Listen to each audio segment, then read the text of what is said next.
ಯೇಸುವಿಗೆ ಸ್ತೋತ್ರ. ಇಂದು 2 ಏಪ್ರಿಲ್ 2026. ಎಲ್ಲರಿಗೂ ಸುಪ್ರಭಾತ. ಈ ದಿನದ ಧ್ಯಾನ ಭಾಗ ಮಾರ್ಕನು ಬರೆದ ಸುವಾರ್ತೆ 14ನೇ ಅಧ್ಯಾಯ 12ನೇ ವಾಕ್ಯ.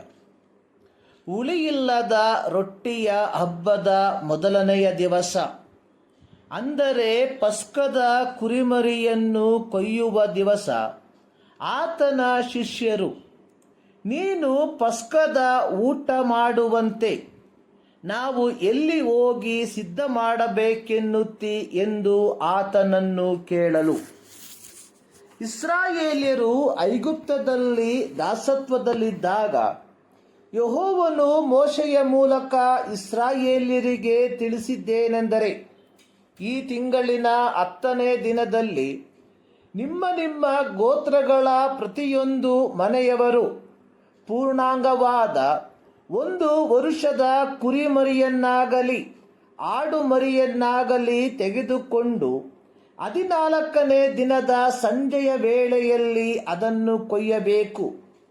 ಅವುಗಳ ರಕ್ತದಲ್ಲಿ ಸ್ವಲ್ಪ ತೆಗೆದುಕೊಂಡು ನಿಮ್ಮ ಮನೆ ಬಾಗಿಲಿನ 2 ನಿಲುವು ಕಂಬಗಳಿಗೂ ಮೇಲಿನ ಪಟ್ಟಿಗೂ ಹಚ್ಚಬೇಕು. ಆ ರಾತ್ರಿಯಲ್ಲಿಯೇ ಆ ಮಾಂಸವನ್ನು ಬೆಂಕಿಯಲ್ಲಿ ಸುಟ್ಟು ಹುಳಿಯಿಲ್ಲದ ರೊಟ್ಟಿಗಳ ಮತ್ತು ಕಹಿಯಾದ ಪಲ್ಯಗಳ ಸಂಗಡ ಊಟ ಮಾಡಬೇಕು. ಆ ರಾತ್ರಿ ನಾನು ಐಗುಪ್ತ ದೇಶದ ನಡುವೆ ಹಾದು ಹೋಗುವಾಗ ನೀವು ಬಾಗಿಲಿಗೆ ಹಚ್ಚಿದ ಆ ರಕ್ತವು ನೀವಿರುವ ಮನೆಯನ್ನು ಸೂಚಿಸುವುದಾದ ಕಾರಣ ನಾನು ಅದನ್ನು ಕಂಡು ಮುಂದಕ್ಕೆ ದಾಟಿ ಹೋಗುವೆನು.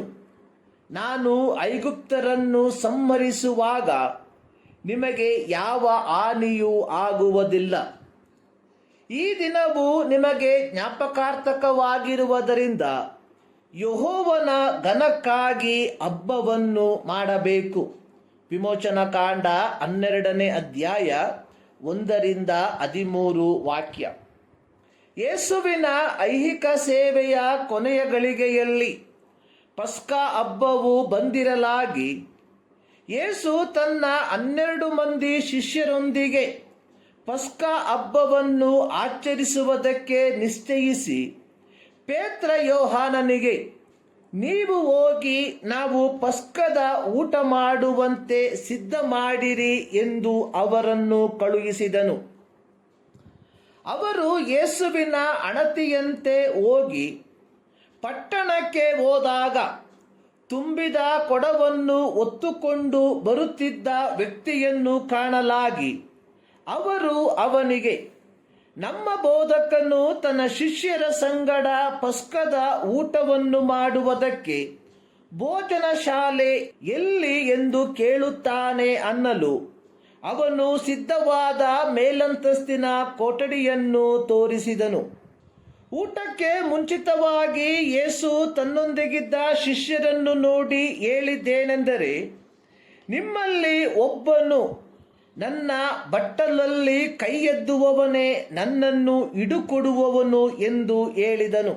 ಯೆಹೂದ್ಯರ ಮನೆಗಳಲ್ಲಿ ಪಸ್ಕ ಭೋಜನವನ್ನು ಮಾಡುವುದಕ್ಕಿಂತ ಮುಂಚಿತವಾಗಿ ಮನೆಯ ಯಜಮಾನನಾದವನು ಪಸ್ಕ ಭೋಜನದ ಉದ್ದೇಶದ ಕುರಿತಾಗಿ ಹೇಗೆ ಯೆಹೋವನು ಇಸ್ರಾಯೇಲ್ಯರನ್ನು ಐಗುಪ್ತದ ದಾಸತ್ವದಿಂದ ಬಿಡುಗಡೆ ಮಾಡಿದ ವಿಧಾನವನ್ನು ತಿಳಿಸುವಂತವನಾಗಿದ್ದನು. ವಿಮೋಚನಕಾಂಡ 12ನೇ ಅಧ್ಯಾಯದ 26-27 ವಾಕ್ಯಗಳಲ್ಲಿ ಬರೆದಿರುವಂಥದ್ದು, ಯೆಹೋವನು ತನ್ನ ಮಾತಿನ ಮೇರೆಗೆ ನಿಮಗೆ ಕೊಡುವ ದೇಶಕ್ಕೆ ನೀವು ಬಂದಾಗ ಈ ಆಚಾರವನ್ನು ನಡೆಸಬೇಕು. ಮುಂದೆ ನಿಮ್ಮ ಮಕ್ಕಳು ಈ ಆಚಾರವೇನೆಂದು ನಿಮ್ಮನ್ನು ಕೇಳುವಾಗ ನೀವು ಅವರಿಗೆ, ಯೆಹೋವನು ಐಗುಪ್ತರನ್ನು ಸಂಹರಿಸಿದಾಗ ಇಸ್ರಾಯೇಲ್ಯರ ಮನೆಗಳಲ್ಲಿ ಪ್ರವೇಶಿಸದೆ ಮುಂದಕ್ಕೆ ದಾಟಿ ನಮ್ಮವರನ್ನು ಉಳಿಸಿದರಿಂದ ನಾವು ಈ ಯಜ್ಞಾಚಾರವನ್ನು ನಡೆಸುವುದುಂಟು ಎಂದು ಹೇಳಬೇಕು. ಗುರುವಾದ ಯೇಸು ಸ್ವಾಮಿಯು ರೊಟ್ಟಿಯನ್ನು ತೆಗೆದುಕೊಂಡು ದೇವರ ಸ್ತೋತ್ರ ಮಾಡಿ ಮುರಿದು ಶಿಷ್ಯರಿಗೆ ಕೊಟ್ಟು, ತಕ್ಕೊಳ್ಳಿರಿ, ತಿನ್ನಿರಿ, ಇದು ನನ್ನ ದೇಹ ಅಂದನು.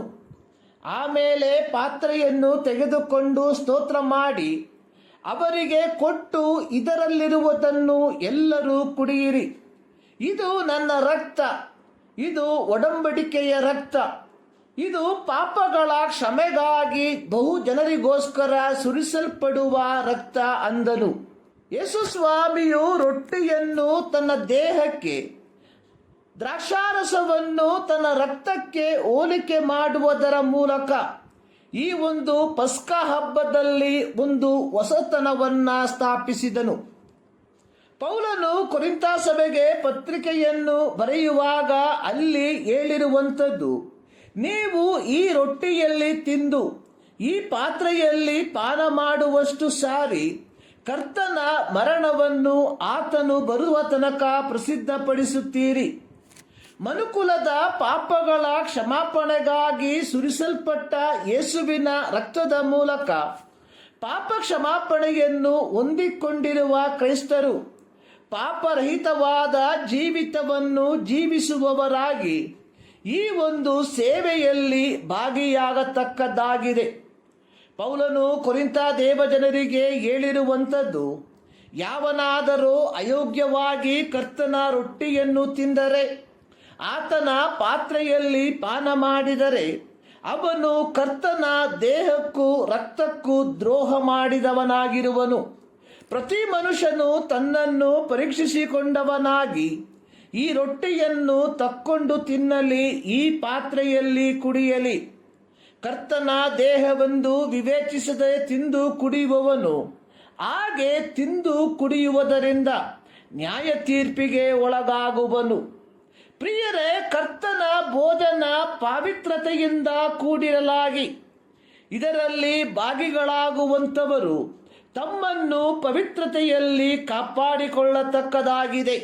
ಈ ಮುಂಜಾನೆಯಲ್ಲಿ ಸರ್ವಶಕ್ತನಾದ ದೇವರು ಈ ಅಧ್ಯಯನದ ಮೂಲಕ ನಿಮ್ಮನ್ನು ಆಶೀರ್ವದಿಸಲಿ.